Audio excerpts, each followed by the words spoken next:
So we wanted to record some for you guys, just some tips and some things that we wish we would have known prior to going into business for ourselves that would have been useful if we would have known that going into business rather than figuring it out through mistakes and failures. So Cale, first thing you wish you knew before you started your first business? First thing, I wish, it's not something that I really knew, but I wish that I had developed like really good study habits.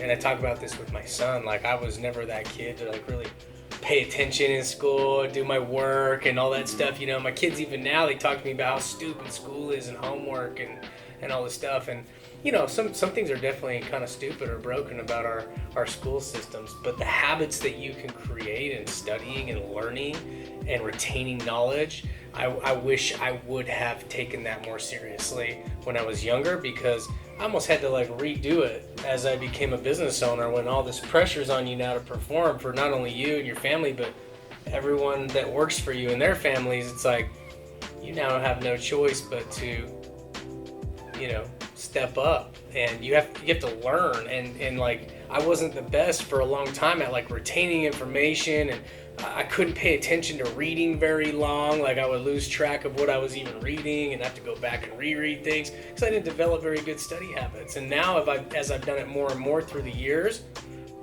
reading and study habits and going through contracts and understanding them and putting deals together, it's better now, but I'd be so much further ahead now if I would have already had those developed habits. I think it's probably better now because we could attach something to it. Do you have any tips for somebody that maybe didn't have the best study habits and now as an adult are trying to develop those? Yeah, start reading and start absorbing good content out there. It's everywhere now, from podcast, YouTube. Like there's so many educational platforms, and I feel like, even if it's not, you don't know exactly what you want to be as a business owner, you should still be taking in any sort of business content and reading and doing personal growth. I really feel like personal growth books, business books, things like that, Rich Dad Poor Dad, Think and Grow Rich, like, those aren't specifically trying to master one trade, but they're to develop you as a business owner. And so I would say, get started, man. Just create it as a habit now. And then attach the reason why you're trying to do that. What's your number one? I wish somebody would have told me that it's going to be much harder than expected, and it's going to take much longer than I expected. Because most people have in their mind when they become a business owner or an entrepreneur that automatically they're going to start seeing success very quickly, right? And that's just not the truth, because you go through a whole bucket of mistakes that you have to make to learn the lessons that you need to learn to have the information that you need to ultimately be successful. So in the beginning, you're going to make a lot of mistakes. That's just part of the process. That's the educational part of the process. You have to make mistakes in order to learn. If you have a bad year as an entrepreneur and that's your first year, there's going to be a lot of second guessing going on. You're going to question whether or not you want to continue down this path. Is it going to be worth it? And I could tell you without a doubt, it will be worth it. It just takes a lot of time and consistency, and it will be harder than you expect. It's going to take longer than you expect.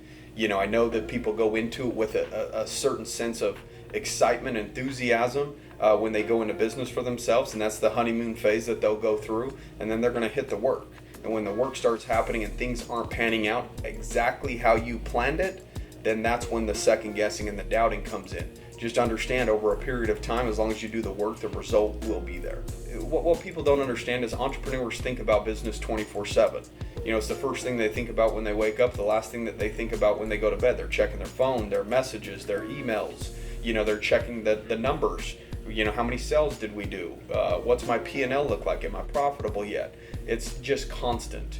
And so when you're looking at those type of things constantly, if it's not going the way that you want it to, it can get frustrating. And again, that's when self-doubt starts creeping in. But just understand you're making these decisions because you want to be somewhere in 5 years or 10 years. You didn't make a decision to become an entrepreneur to get rich in 6 months or 12 months. You have to keep the big picture top of mind. Or even 5 years or 10 Yeah. years. I remember I used to have mindsets of like, oh man, when I get this much money in the bank, I'm set. Yeah. Oh, I remember, you know what I mean? Yeah.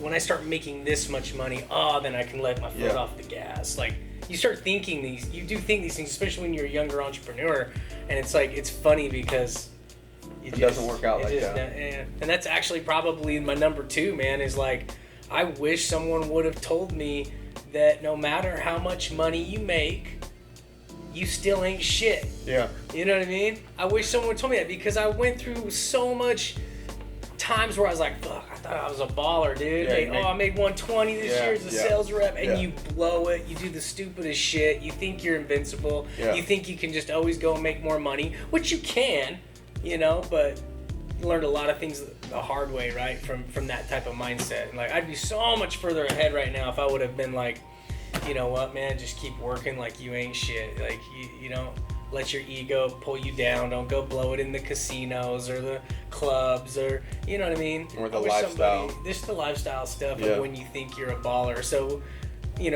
Don't let money go to your head. a lot of the guys Yeah. and gals that are coming in to start making decent money in the early days, like, I mean, some people are just gonna have to go through it. But if I could have figured that out sooner, man, I'd be a lot further ahead. I Wow. blew a lot. I wasted a lot of money and a lot of time going through that stuff.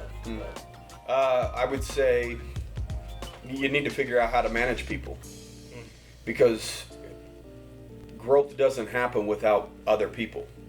You're not going to be able to carry the business to 5 million, 10 million, 20 million just by yourself.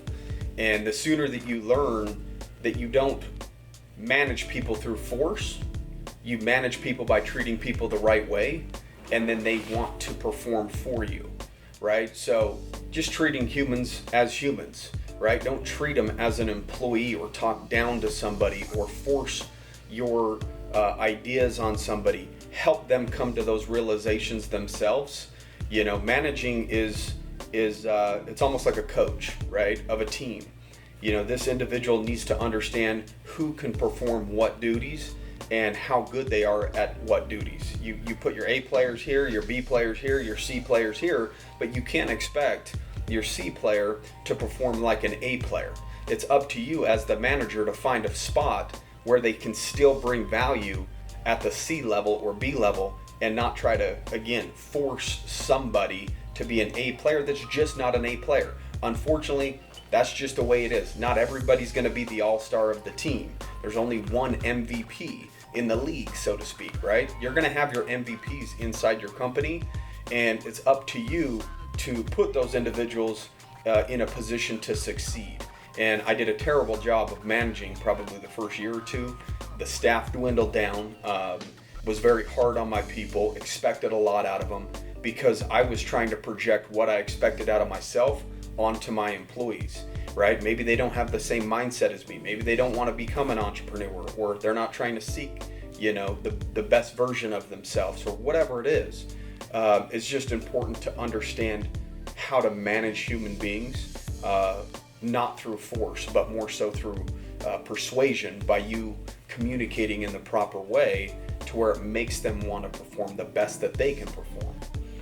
Yeah, leadership's huge, man. Yeah. I don't think that a lot of people, especially younger people, younger entrepreneurs and business owners, understand how important it is, especially in the early days, for you to treat people the right way, and lead them the right way. I mean, and you are going to figure it out the hard way, man, but I can't tell you how many times I've had that attitude of like, if you don't like it, then get the hell out, or you know what I mean? And it's just like, man, I wish I would have figured that out a lot sooner, because people work so much harder for you when they really truly respect you and the way that you treat them. And in fact, I do not ever tell people, oh yeah, he works for me, she works for me. I always, like, if people are like, oh, you're easier accounting, like, I don't sit there and be, oh yeah, I'm the owner and that person works for me, because they'll usually say, oh, I know so and so there. I always say, oh yeah, I work with John. Oh yeah, I work with Tyler. I work with Sarah. You know what I mean? Like, I always say, yeah, I work with them. I don't like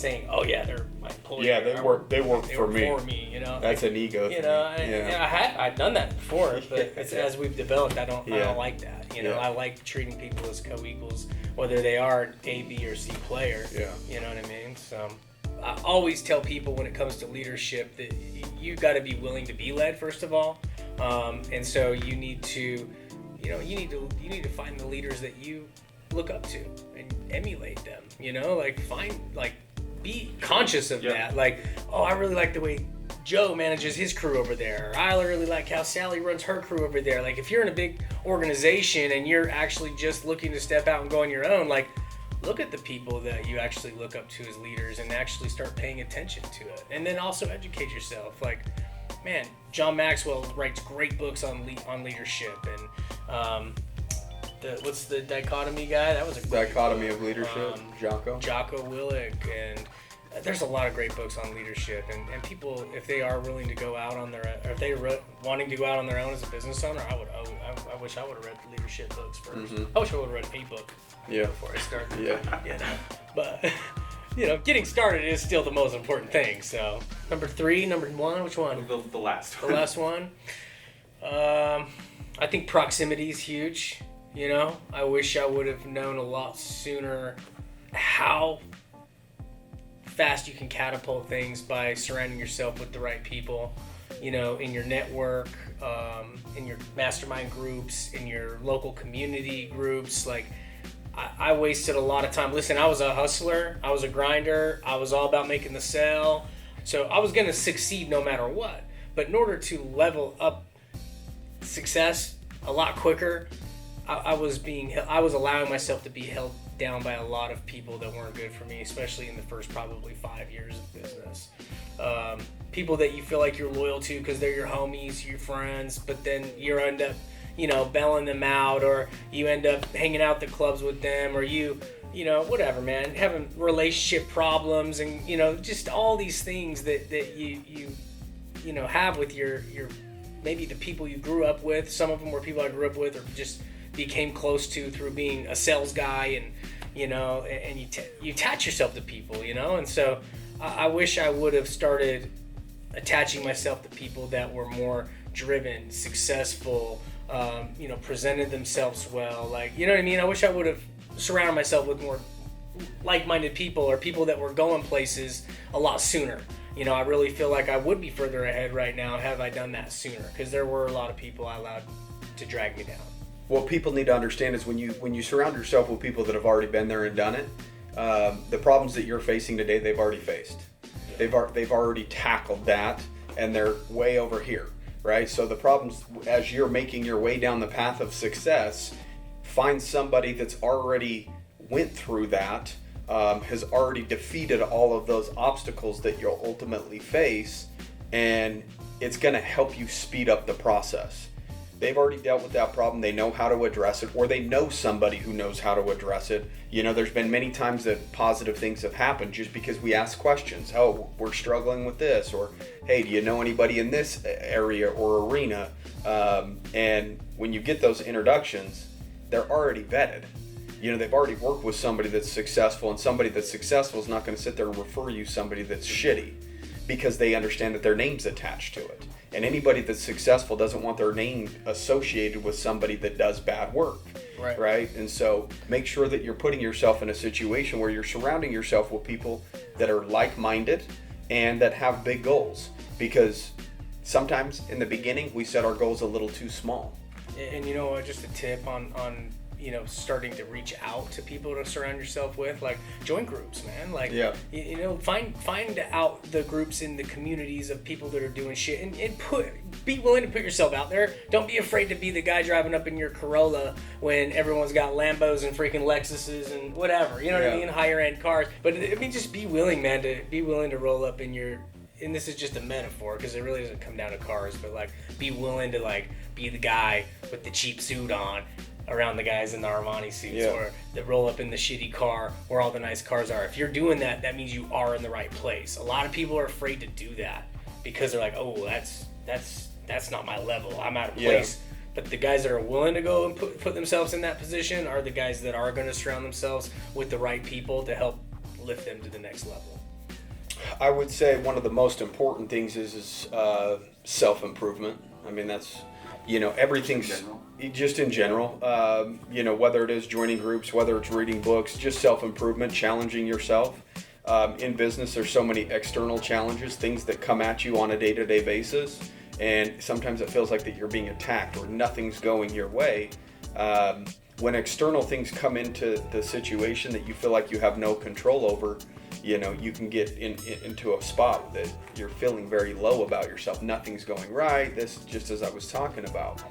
But when you challenge yourself and you put challenging circumstances that are self-imposed, and you force struggle upon yourself, whether it is, getting uncomfortable and getting into groups, that's challenging to do. Absolutely. Because, your confidence isn't that high because inside how much revenue you're generating and you're just starting out, and you project these insecurities in these groups, and it makes you feel uncomfortable surrounding yourself with these people.